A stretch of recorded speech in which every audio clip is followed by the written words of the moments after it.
Patulong naman mga kapatid sa munting channel ko, pa-subscribe, like, and share po.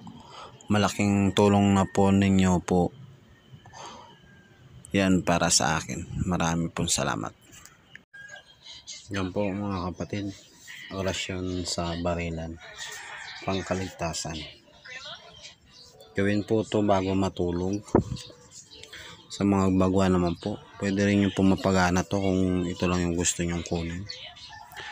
Dasalan nyo lang po siya ng isang Ama Namin, isang Ginong Maria, isang sumasampalataya. Sa mga puder naman po, pwede nyo na to erektan, dasalin kagad.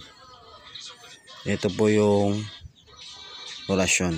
O Diyos, Espiritu, Yahuwah, El Shaddai,